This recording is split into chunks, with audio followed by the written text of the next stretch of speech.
Hello everyone, welcome to my channel. आज का हम लोग का जो टॉपिक है वह है फ्यूचर इंडेफिनिट टेंस। इसके पहले हम लोग प्रेजेंट टेंस और पास्ट टेंस पढ़ चुके हैं और आज का वीडियो जो है फ्यूचर टेंस के बारे में है।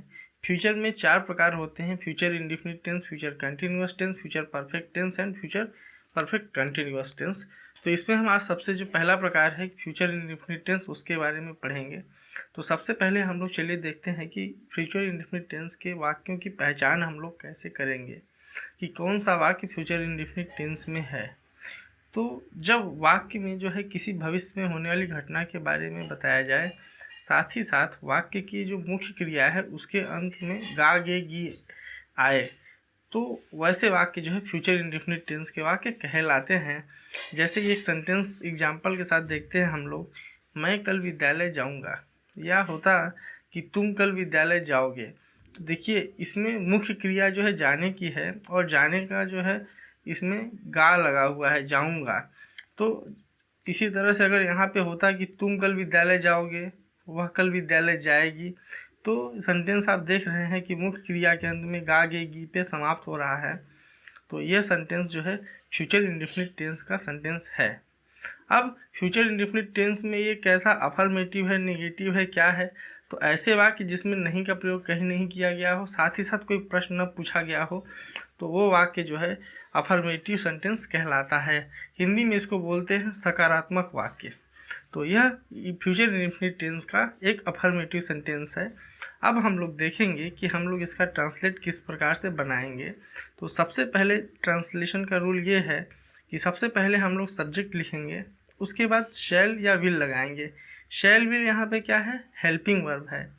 हेल्पिंग वर्ब में देखिए अगर सब्जेक्ट के स्थान पर अगर आई और वी आए, इट मीन्स कि फर्स्ट पर्सन, तो आपका जो है शैल का प्रयोग होगा। इसके अलावा अगर आपका जो है ही, she, it, you, they, singular number या प्लूरल नंबर आए, तो आपका क्या होगा? विल का प्रयोग किया जाएगा। ठीक, तो सबसे पहले हम लोग सब्जेक्ट लिखेंगे, फिर हेल्पिंग वर्ब में शैल या विल सब्जेक्ट के अनुसार लगाएंगे, फिर वर्ब की फर्स्ट फॉर्म का प्रयोग करेंगे और उसके बाद ऑब्जेक्ट और फिर अदर वर्ड।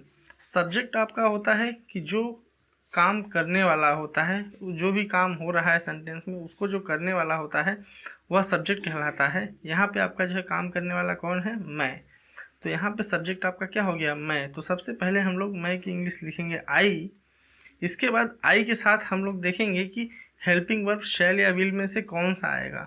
तो यहाँ पे हम लोग पहले देख चुके हैं कि आई के साथ शैल का प्रयोग किया जाना है, तो यहाँ पे आई के साथ जो है शैल का प्रयोग किया जाएगा। फिर उसके बाद वर्ब। वर्ब अर्थात होता है कि क्या काम किया हो रहा है, तो यहाँ पे जाने का काम हो रहा है। तो यहाँ पे जाने की जो अंग्रेजी होती है, वर्ब की जो फर्स्ट फॉर्म होगी वो होगी गो।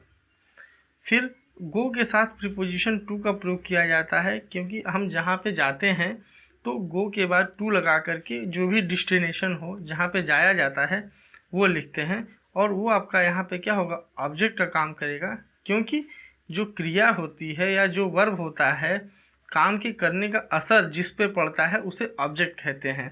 तो जाने का असर यहाँ पे किस पे पड़ रहा है? विद्यालय पे। तो यहाँ पे विद्यालय आपका क्या हो गया? ऑब्जेक्ट हो गया। तो यहाँ पे विद्यालय की इंग्लिश क्या होगी? स्कूल। अब देखिए मैं की अंग्रेजी हो गई, जाऊंगा हो गया, है ना। शैल गो मीन्स जाऊंगा। फिर उसके बाद जो है विद्यालय हो गया ऑब्जेक्ट आपका। बाकी इसके अलावा जो बच गया, तो यहाँ क्या बच गया आपका? कल। कल कौन सा कल? कल दो तरह के हैं, एक तो बीता हुआ कल, दूसरा आने वाला कल। लेकिन हम लोग फ्यूचर की बात कर रहे हैं, तो यहाँ पे इस कल की अंग्रेजी क्या होगी? टुमारो होगी। तो आपका ये हो गया ट्रांसलेशन पूरा। आई शैल गो टू स्कूल टुमारो।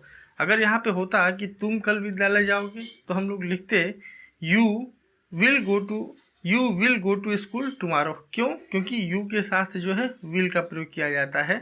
इसलिए अगर यहाँ पे होता कि तुम कल विद्यालय जाओगे, तो यहाँ पे हो जाता translation you will go to school tomorrow. एक अगला सेंटेंस देखते हैं, बच्चे रविवार को स्कूल नहीं जाएंगे। अगेन ये गे पे समाप्त हो रहा है, साथ ही साथ इसमें आने वाले समय की बात कर रहा है। अब यहाँ पे ध्यान दीजिए कि वाक्य में नहीं का प्रयोग किया गया है। तो ऐसे सेंटेंस कि जिसमें नहीं का प्रयोग किया जाता है उन्हें निगेटिव सेंटेंस कहते हैं।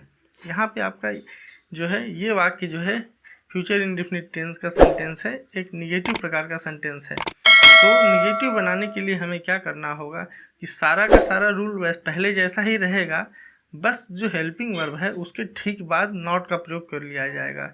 इट मीन्स कि पहले सब्जेक्ट लिखेंगे, फिर उसके बाद शैल या विल में से जो भी लगेगा सब्जेक्ट के अनुसार वो लगाएंगे, और उसके बाद ठीक नॉट का प्रयोग कर देंगे नहीं के लिए।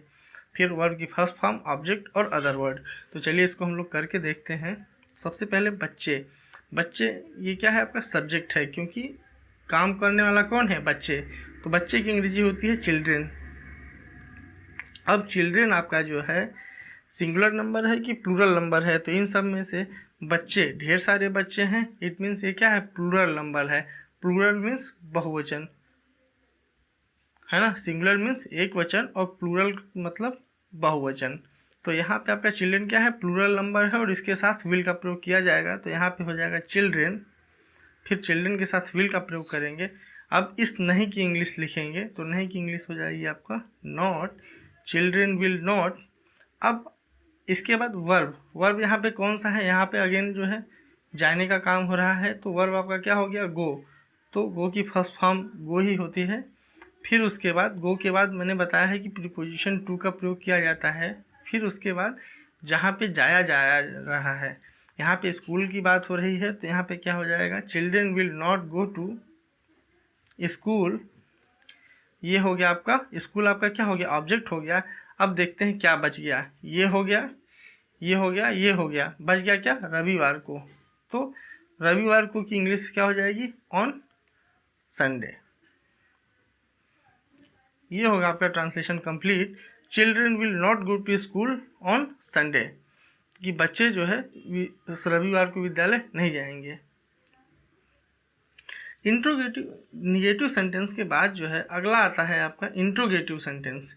इंट्रोगेटिव सेंटेंस का मतलब होता है प्रश्नवाचक वाक्य, कि ऐसे वाक्य जिसमें कोई प्रश्न पूछा गया हो, तो वो वाक्य सेंटेंस जो है इंट्रोगेटिव सेंटेंस, या हिंदी में इसे प्रश्नवाचक वाक्य भी कहा जाता है। तो यहाँ पे देखिए प्रश्न दो तरह से हो सकते हैं, कि या तो जो है प्रश्न की जो शुरुआत है वो क्या से हुई हो, शुरुआत में क्या आए, और एक और तरह से प्रश्न पूछा जा सकता है कि कोई जो है शब्द जो है बीच में आए, क्या, क्यों, कैसे बीच में आए, और जिसकी वजह से वो एक प्रश्न बन जाए। तो सबसे पहले हम ऐसे सेंटेंस देखेंगे जिसमें वाक्य की शुरुआत क्या से हुई हो। तो ये देखिए सेंटेंस क्या है आपका, क्या तुम कल ऑफिस जाओगे। तो अब इसमें देखिए क्या से शुरुआत हुआ है, तो प्रश्नवाचक बनाने के लिए हमें क्या करना होगा कि इसका प्रश्नवाचक बनाने के लिए सबसे पहले हम लोग लगाएंगे जो हेल्पिंग वर्ब है उसको पहले कर देंगे, और बाकी चीज़ें पहले के जैसे। तो शैल या विल आपका हेल्पिंग वर्ब हो जाएगा, इसको सबसे पहले कर देंगे। उसके बाद फिर आपका हो जाएगा सब्जेक्ट हो जाएगा, फिर वर्ब की फर्स्ट फॉर्म, उसके बाद फिर ऑब्जेक्ट हो जाएगा और अदर वर्ड। तो अब देखिए जो है यहाँ पे सब्जेक्ट आपका क्या है, तुम है, काम को करने वाला कौन है, तुम। तो तुम की इंग्लिश हो जाएगी यू। तो जब यू के साथ हमें पता है कि यू के साथ विल का प्रयोग किया जाता है, तो यहाँ पे हम लोग क्या लिखेंगे, सबसे पहले हम लोग लिखेंगे विल, फिर उसके बाद तुम सब्जेक्ट लिखेंगे। तो सब्जेक्ट आपका यहाँ पे क्या हो गया, यू हो गया, तो विल यू। फिर वर्ब, कौन सा काम हो रहा है, जाने का हो रहा है, तो विल यू गो, और गो के साथ टू प्रीपोजिशन का प्रयोग होता है, तो विल यू गो टू। अब आपका आ गया ऑब्जेक्ट, तो जाने का जो असर होगा किस पे होगा, कहाँ जा रहा है, ऑफिस जा रहा है।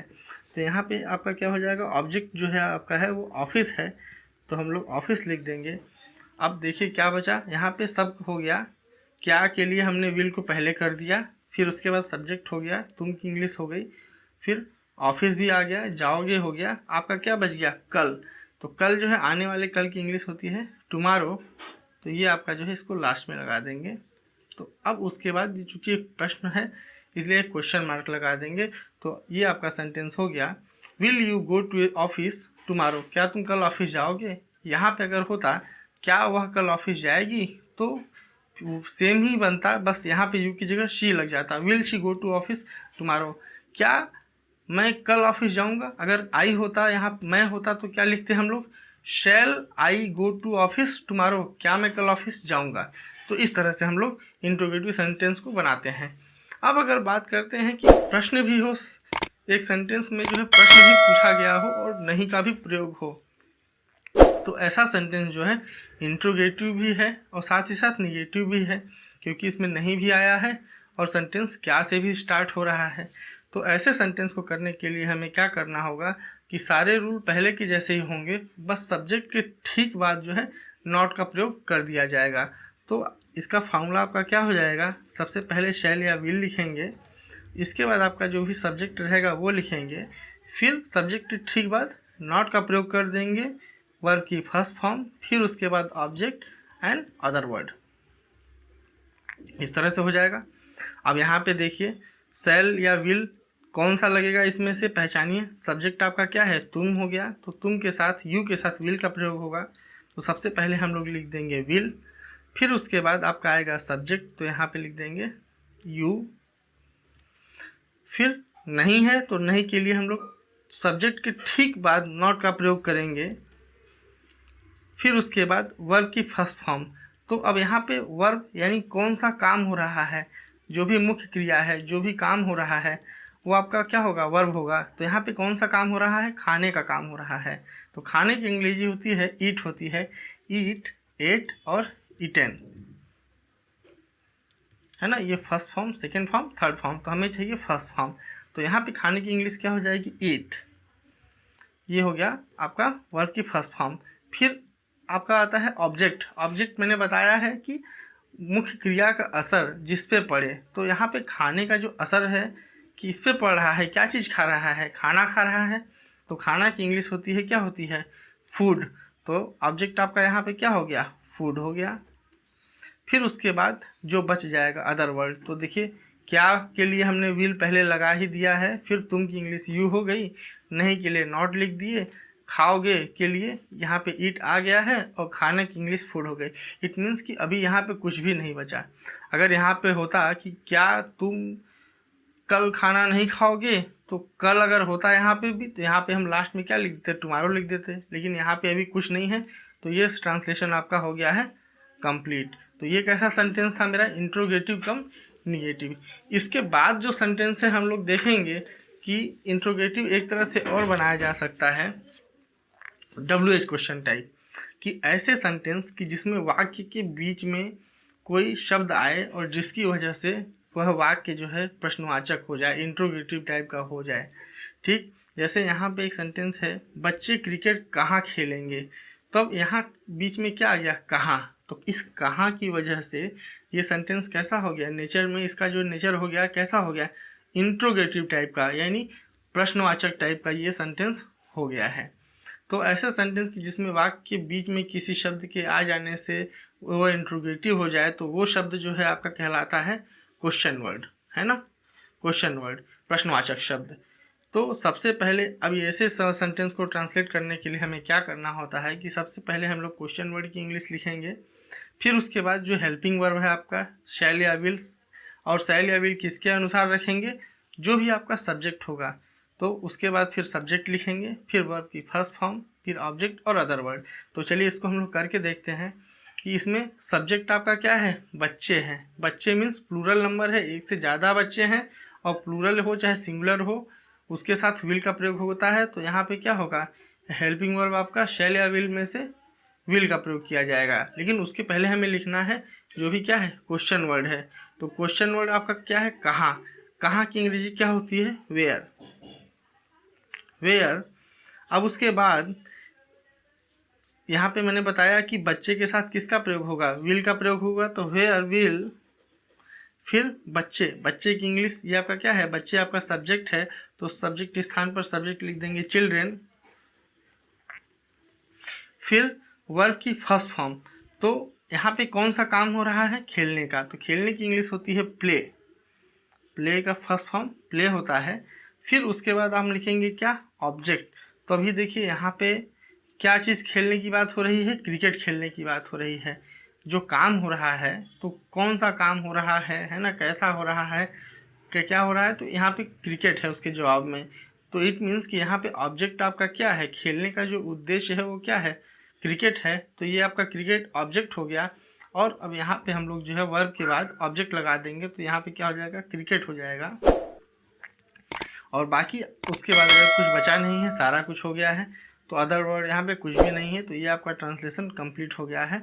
इसके बाद एक क्वेश्चन मार्क लगा देंगे क्योंकि ये एक इंट्रोगेटिव सेंटेंस है। Where will children play cricket, बच्चे क्रिकेट कहाँ खेलेंगे।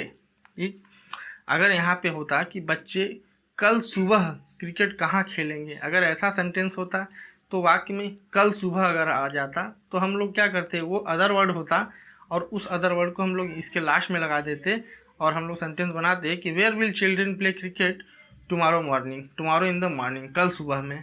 ठीक, अब अगला सेंटेंस देखते हैं कि देखिए इसमें क्या है, बच्चे रविवार को क्रिकेट क्यों नहीं खेलेंगे। अब देखिए इस क्यों के चलते ये क्या हो गया, यहाँ प्रश्नवाचक शब्द लगा, क्योंकि प्रश्नवाचक चिन्ह लगा, क्योंकि इस क्यों के चलते ये क्वेश्चन बन रहा है। साथ ही साथ यहाँ पे नहीं का भी प्रयोग किया गया है। तो ये जो सेंटेंस है वो इंट्रोगेटिव टाइप का है, साथ ही साथ निगेटिव भी है इसमें, और ये क्या है, WH टाइप का क्वेश्चन है। तो अब हम लोग यहाँ पे कैसे बनाएंगे, उसके लिए सब कुछ सेम है, बस जैसे हमने बताया था। सबसे पहले आपका क्या हो जाएगा, क्वेश्चन वर्ड रहेगा, उसके बाद फिर आपका जो है जो भी हेल्पिंग वर्ब रहेगा शैल या विल में से, और शैल या विल किसके अनुसार देखेंगे, सब्जेक्ट के अनुसार देखेंगे। उसके बाद फिर सब्जेक्ट लिखेंगे, फिर उसके बाद जो है सब्जेक्ट के ठीक बाद इस नहीं के लिए नॉट का प्रयोग कर देंगे। फिर उसके बाद वर्ब की first form and object and then other word. Okay, अब क्वेश्चन वर्ड आपका क्या है, आपका क्यों। तो क्यों की अंग्रेजी क्या होती है, क्यों की इंग्लिश होती है वाई।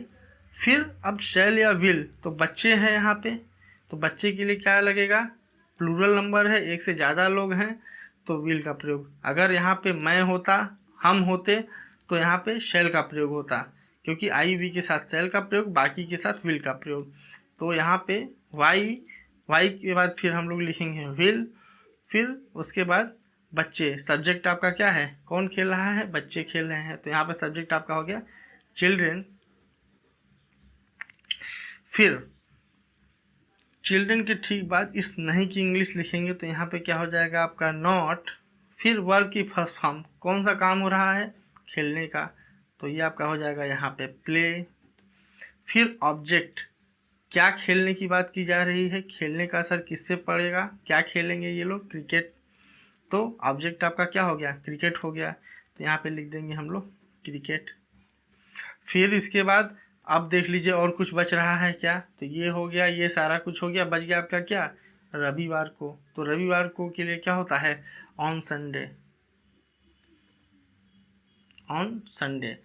ये हो गया आपका ट्रांसलेशन पूरा। Why will children not play cricket on Sunday. फिर अगर यहाँ पे होता कि हम रविवार को क्रिकेट क्यों नहीं खेलेंगे, अगर यहाँ पे हम होता तो हम लोग क्या लगाते, वाई। चलिए मैं लिख के बता देता हूँ कि अगर यहाँ पे होता कि हम बच्चे की जगह अगर हम होता, हम रविवार को क्रिकेट क्यों नहीं खेलेंगे, तो यहाँ पे हम लोग लिखते why shall we not play cricket on Sunday. ठीक, अगर यहीं पे होता कि हम रविवार को मैदान में क्रिकेट क्यों नहीं खेलेंगे, तो why shall we not play cricket, है ना, ऑन संडे, और इसी के आगे लगा देते हैं हम लोग इन द फील्ड। तो जैसे जैसे सेंटेंस बड़ा होता जाएगा हम लोग उसकी इंग्लिश जोड़ते जाएंगे और ट्रांसलेट करते जाएंगे। तो ये था हमारा जो है फ्यूचर इंडेफिनिट टेंस का पूरा, मतलब 5 प्रकार के सेंटेंस मैंने आपको बताया। अफर्मेटिव है, फिर उसके बाद निगेटिव है, फिर उसके बाद जो है इंट्रोगेटिव सेंटेंस था, और फिर उसके बाद जो है इंट्रोगेटिव कम निगेटिव था, फिर WH क्वेश्चन टाइप सेंटेंस था। तो ये सारा कुछ था, तो इसकी आप प्रैक्टिस कीजिए। हो सकता है कि अगले वीडियो में मैं जो है इस पर और सारे एक्सरसाइजेस कराऊँ आपको। तो अगर आपको वीडियो पसंद आया है तो लाइक शेयर और सब्सक्राइब कर दीजिएगा मेरे चैनल को। Thank you.